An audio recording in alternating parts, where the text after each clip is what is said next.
Hey everyone, welcome to another installment of Polar Opposites. We have our familiar panelists here, CP and Annie. Say hi. Hi. Hey everybody. And today we're going to do something a little bit different. So we're not going to have the panelists discussing necessarily opposite sides of a topic, but instead we're going to just throw out some topics that are commonly debated and just see where they stand. So we're going to give each person 15 seconds to answer their question, and the other person gets a 15-second rebuttal, and we'll move on. I will decide the winner at the end, and whoever wins gets 15 seconds at the end to talk about whatever they want. Are you guys ready? I'm ready. Very ready. Right. Our first topic, we'll go to CP first, and the item is, what is the most important fun kit item on an expedition? Yeah. So I love a nice deck of cards. You can play games with 1 to up to 8 people. If a full deck of cards is a little too heavy for you, for the dads out there, you can make you can get plenty of mileage out of the "would you like to play a little cards" joke. Shout out to GP on that one. And if anyone knows any card tricks, that can be fun too. But the real magic is how much the time flies when you have a deck of cards. Oh, man, that one's going to be tough to beat. My answer was a travel game of Connect 4, because Connect 4 is like chess of the mind. You can do long runs, you can do speed runs, you can have tournaments.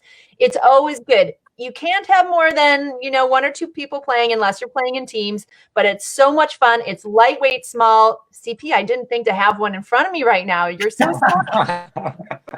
Anyways, it's addictive. Importantly, it's addictive. And so once you play once, you and you lose or you win, which is what I normally do. You just want to go back and either defend your title or you want to beat the person who's winning. So it's kind of this like rolling ball that just grows and grows and grows. All right. Any final thoughts on that, CP? You have 5 seconds. No, I would just like to wish everyone a happy Mother's Day, especially Annie. I hope your loss today doesn't spoil your holiday weekend. Oh, you are you are really scraping at the barrel here. All right. It's a hot first round here. Moving on to our second topic, the idea of camp chair while on the trail. Do you take a camp chair? Do you take a Crazy Creek, or do you go with nothing? Annie, we'll give this one to you first. Sure.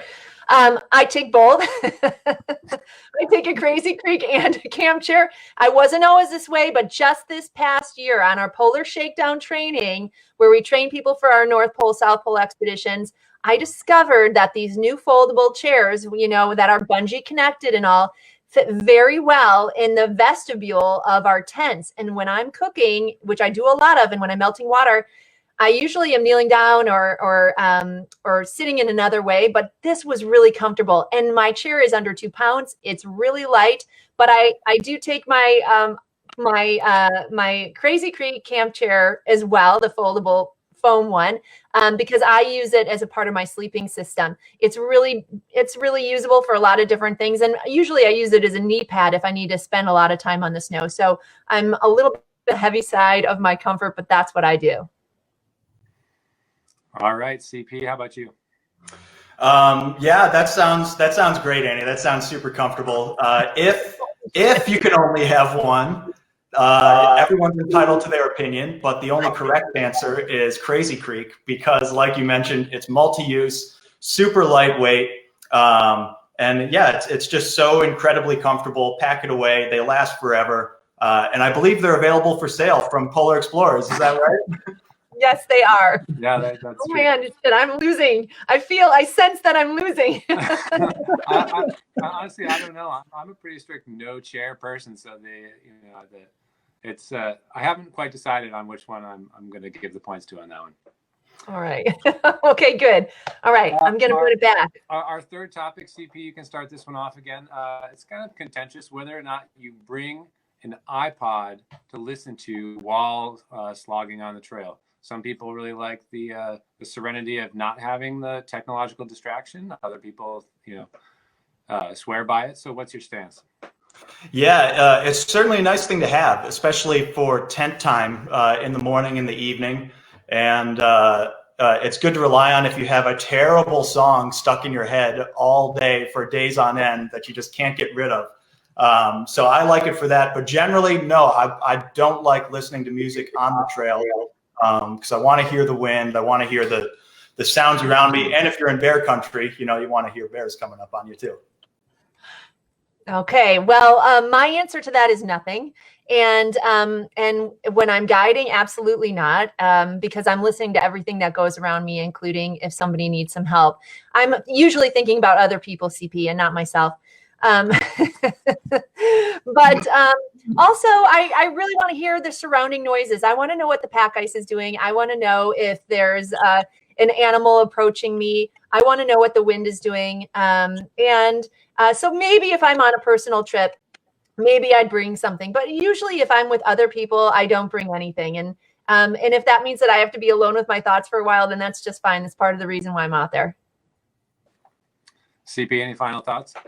No, I just want to say you're doing a great job moderating this, Eric. Eric, is it fun? Oh, is it friend day? You're a really good friend of mine. Well, so I have to say at the beginning of the lightning round, we're going into it pretty even. I have to say that Annie took that last one. So the final topic can be for all the marbles. And this is a little bit more extended. The topic is Ernest Shackleton and whether Ernest Shackleton is a hero or a failure. And for those of you who don't know who Ernest Shackleton is, he led a famous polar explorer. And the expedition that we're talking about today is the Imperial Trans-Antarctic Expedition of 1914 and 1917. And so it was ill-fated, but I'll let Annie go ahead and start us off with, do you think that Ernest Shackleton is a hero or a failure? Well, he is a hero, definitely a hero, for a number of reasons. But probably first and foremost is his commitment to his teams, which a lot of other polar explorers in that day and age just didn't share. And we can see this in two occasions. And not only commitment to the team, but to the mission. What mission is important? And for him, the most important mission is that everybody comes home alive. Of course, we saw this during the Endurance expedition, but we also saw it on his previous expedition in Antarctica, where he turned around not very far from the North Pole, the South Pole, because people were beginning to break down, get sick, whatnot. And so he decided, I think his words are, I'd rather be a dead lamb than a live lamb than a dead lion, or something like that. But the point is, it's more important to come home than anything else. And his crew knew that. And so when they were on South Georgia Island waiting for him when they were on Elephant Island waiting for him for 3 months to come rescue him, they knew that they could put their trust in him and that he'd do everything he could to bring them all home. I tend to agree with you there, Annie, but I'm interested to see what CP's take on it is. Yeah, of course. Well, he was absolutely an incredibly gifted crisis manager. When the you-know-what's hitting the fan, you don't want anyone else leading your team than Shackleton.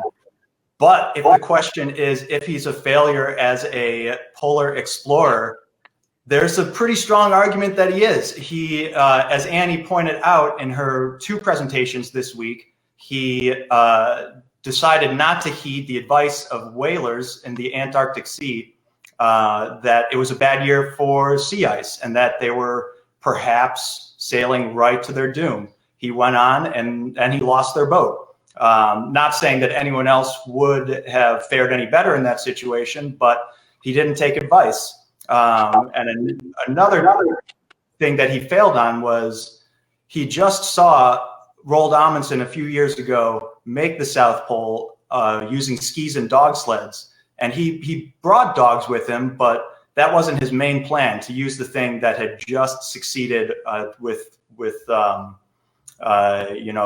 unprecedented mileage in the days. The team came back healthy. So that raises some eyebrows for me. Why aren't you using the best methods available? So I think he was a little bit stubborn, and I think he was a little bit motivated by fame and glory and a little public spat with Robert Falcon Scott. He kind of wanted to have the last word on it. Scott made the South Pole, but didn't survive the return journey, and received a lot of public fanfare. And I think that played a big role into Shackleton's motivation, which I don't think is a good motivation for a polar explorer. Just grab at the fame. Right. Well, you make that's pretty compelling. You make some good points there, but let's take on one thing at a time. The Shackleton deciding to go on, even though the whalers had suggested that it was a heavy year for ice. That's absolutely true.